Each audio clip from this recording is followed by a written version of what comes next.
Agora vem pra cá que a gente vai falar de um assunto bem importante que inclusive, né, chamou atenção nos últimos tempos, até pela escolha, né, do nome do filhinho do seu Jorge, né, que ele foi tentar registrar com o nome de Samba e aí foi barrado no primeiro momento, mas depois acabou dando tudo certo. A gente está aqui hoje com o Felipe Faustino, que é advogado, para tentar entender um pouco mais sobre como funciona essa questão dos registros, né? Bom dia, tudo bem? Bom dia, tudo bem? Obrigado pelo convite. A gente que agradece, obrigada pela presença. Assunto super importante, né, gente? Porque a gente nunca sabe até que ponto aquele nome que muitas vezes pode significar muito pra gente, muitas vezes para aquela criança no futuro pode complicar um pouquinho a vida dela, né, doutor? É um assunto delicado. Delicado, sem dúvida. Delicado porque quem vai seguir com aquele nome, seja na vida infantil ou na vida adulta, é aquela pessoa. Eu não vou nem entrar no mérito criança ou não, porque as fases da vida nos levam a diferentes olhares para esse nome. Exato. Mas a grande questão que nós vemos no Brasil é a dificuldade das pessoas lidarem com esse tipo de nomes, que podem causar inclusive constrangimentos. E é aí que o bom senso precisa imperar. Bom senso e a lei. Exato. Daqui a pouquinho você explica pra gente como é que essa lei funciona hoje em dia, tá bom, querido? Volto já. Vamos voltar pro nosso assunto aqui, assunto super importante pra gente entender, porque teve até mudança na lei, né? Mas antes, vamos entender se existe regra para registrar um nome no cartório. Quais são essas regras?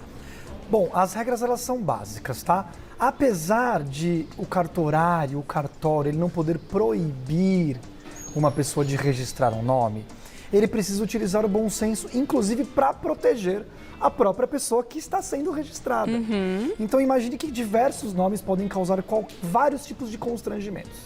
Então a primeira análise que é feita do cartorário é se aquele nome pode ou não causar algum problema para essa pessoa. Tá. Passado isso, se é uma criança, você com os documentos dos pais e a certidão de nascimento, você consegue fazer toda essa parte de registro. E aí você tem as variações, quando tem alteração de nome, quando tem alteração de sobrenome, seja ela em qualquer momento. Mas basicamente, para início da vida, os documentos dos pais e a certidão de nascimento, para fazer todo esse registro, inclusive colocando o nome ali, são o principal. Quando nós falamos de pessoas que estão querendo alterar o nome, incluir o nome, aí é outro procedimento. Tá, que isso foi a mudança que teve na lei há pouco tempo, a gente vai falar sobre isso também. Mas primeira coisa, vamos entender como é que funciona a escolha do nome, né? A gente precisa escolher um pré-nome, que aí fica a escolha livre, e seguido de um sobrenome pelo menos. E é obrigatório ser o nome da família? Dos dois, pelo menos? É obrigatório ser o nome de um dos dois da família. E olha que interessante, gente. O nome e o sobrenome, eles são protegidos pela lei. Por quê? Porque eles fazem parte do direito à personalidade da pessoa, que é protegida desde a nossa Constituição Federal até o próprio Código Civil. Então, a escolha do nome, ela é livre, obviamente, desde que não traga prejuízos para essa criança. E o sobrenome, por ter um contexto histórico de continuidade de personalidade, tem que ser o da família, não necessariamente dos dois, do pai e da mãe. Pode ser apenas de um. E é verdade que apesar de ser um direito, né, de cada pessoa, de cada criança, no caso de um recém-nascido, de ter esse nome registrado, de ter a sua certidão de nascimento, ainda é grande o número de brasileiros que acabam não registrando as crianças e ficam pessoas sem documento por muitos anos? Jane, infelizmente. Quando nós falamos dos grandes centros, é difícil nos depararmos com uma situação dessa. Mas nós sabemos o tamanho do Brasil, um país de dimensões continentais. Isso, nos interiores por aí afora, é muito comum. E isso traz uma série de prejuízos para essa criança de todas as ordens. Imagine só que perante o Estado, se você não tem um registro, você não existe. E isso te impossibilita o acesso a diversas situações. Imagine a questão de saúde pública ou privada. Imagine a questão de educação pública ou privada. Como você vai ter acesso a isso se perante o Estado você não existe? Então, não é incomum no interior do Brasil, em várias regiões, que tenham pessoas que são registradas muitas vezes no início da vida adulta. Olha só, porque vai precisar de algum documento, provavelmente. Exato. Mas imagine só uma criança sem o devido registro precisando de um atendimento médico. Sim. Ela vai ser atendida porque, obviamente, a saúde dela e os médicos jamais deixariam de atender. Mas olha a dificuldade burocrática. E tem a questão escolar, né? Exato. Como é que essa criança vai ter uma vida escolar sem um registro, né? Então é muito complicado. E existem formas hoje de agilizar isso, mas essa tecnologia, infelizmente, não chegou nesses centros mais afastados. Tá. Vamos entender então o que mudou na lei. Porque eu me lembro que até pouco tempo atrás, o nome a gente não mudava sem antes entrar com um processo de fato e justificando essa mudança. Muitas vezes porque aquele nome expunha a pessoa de alguma forma, né? No dia a dia dela, incomodava de alguma forma. Então era obrigatório a gente justificar. Sim. O que aconteceu de 2022 para cá?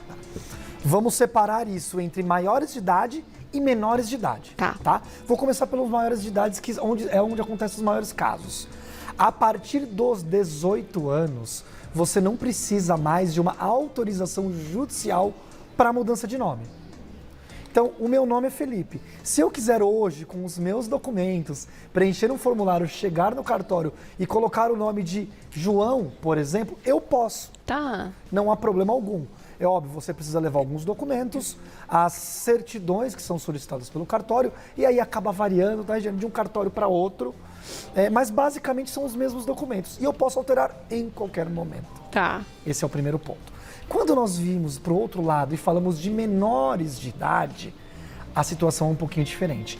Como eles não têm capacidade civil plena perante o Código Civil, isso só pode acontecer com autorização dos pais, dos dois. Havendo concordância dos dois. Havendo uma discordância desses pais, aí o procedimento já não é mais extrajudicial. Aí tem que entrar com... Aí ele precisa ser judicial para buscar essa autorização. Entendi. Então hoje está mais simples, é no cartório. Se a pessoa se incomoda com o nome só pelo simples fato de se incomodar ou gostou de um outro nome, não precisa justificar, é só chegar no cartório acima de 18 anos e mudar, tá bom. Sabe um ponto importante, Regiane? O cuidado, tá? Porque eu falo que... Isso pode ser feito várias vezes ao longo da vida? Esse é o grande ponto. Não quero mais chamar Imagina, Regiane, hoje eu sou o Felipe, amanhã eu quero ser o João, depois o José. Como é que funciona isso? Infelizmente não pode, porque isso inclusive dificulta o acesso de todos os órgãos públicos e privados àquela pessoa. Impacta na mudança de documentação, tudo isso, né? Apesar de esse sistema hoje ser todo integralizado, então facilitar, a partir do momento que eu chego no cartório, faço essa mudança, essa informação é disparada para todos os outros entes. Então, perfeito. Mas imagine só em casos de pessoas, por exemplo, que tenham dívidas, pessoas que tenham pendências com a justiça. Judiciais, inclusive. Se ficarem mudando de nome todo mês, não vão ser encontradas. Dificulta. Sim. Então, normalmente acontece uma vez só, tá? Salvo se houver um caso muito específico, como, por exemplo, uma proteção à testemunha, alguém que está sendo ameaçado, que aí sim ela consegue fazer essa alteração. Eu tenho uma lista aqui que, inclusive, viralizou, para finalizar, né? Não tem como não citar alguns nomes que estão aqui, né, gente? Porque, de fato, parecem até piada, né? Parece que aí alguém foi tirar um sarro. Eu não sei da veracidade dessa lista, mas é uma lista que viralizou, né, de nomes estranhos e que, obviamente, causam estranheza de imaginar que um pai e uma mãe chegam no cartório para dar um nome, por exemplo, de Restos Mortais de Catarina. A gente dá risada porque não tem como, porque isso beira o absurdo. Gente, é um absurdo, é uma piada de mau gosto. Mas imagina essa criança vivendo com chamando Restos. Restos. Errata de Campos. 1, 2, 3 de Oliveira 4. Esse é clássico. Clássico. Você lembra de algum? Eu tive acesso a essa lista. Gente. Porque viralizou. Tem nomes assim que é até triste a gente falar pela pessoa que passa por isso. Mas será que passa? Não tem eu fico na dúvida. Não tem como não dar risada, Regiane. Não tem como. Porque fala sério. Eu chego a duvidar da veracidade disso. Porque não é possível. Esparadrapo Clemente de Sá. Gente, não dá. Garoto levado Cruz. Mas criança é um neném, como é que você sabe? Imagina passar por uma vida infantil na escola com um nome desse. Agora, você sabe que pode ser verdade? Porque eu lembro da história da família, do xerox, fotocópia autenticada, aí tinha o carimbo, era tudo da mesma família. E eles achavam legal os nomes, tava Conheço tudo bem. Nomes muito estranhos que eu não vou falar por respeito às pessoas, mas não é tão incomum.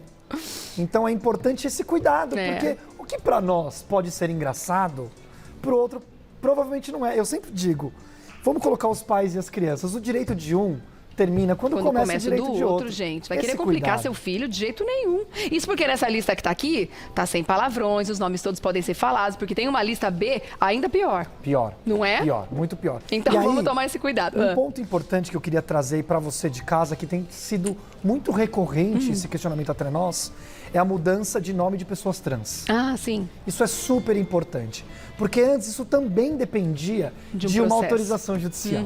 E com a alteração da lei, isso não precisa mais. Tá. Basicamente, os documentos são os mesmos. E é no cartório mesmo? No cartório mesmo. Tranquilo. Algumas pessoas e alguns cartórios ainda trazem uma discussão sobre a necessidade de laudo psicológico, laudo médico, mas não há uma obrigatoriedade legal. Tá. Então as pessoas trans hoje também, que passaram muito tempo buscando ser chamadas só pelo nome social, hoje elas conseguem, a partir dos 18 anos, ter acesso ao nome que elas querem. Tá certo. E a vantagem dessa lei também, de ter tornado tudo isso mais fácil, é que a pessoa não está condenada a ficar com desses nomes horrorosos o resto da vida, né, doutor? É verdade. Agora, e eu espero que elas troquem se tiverem um nome desse. Se estiverem incomodadas com isso, né?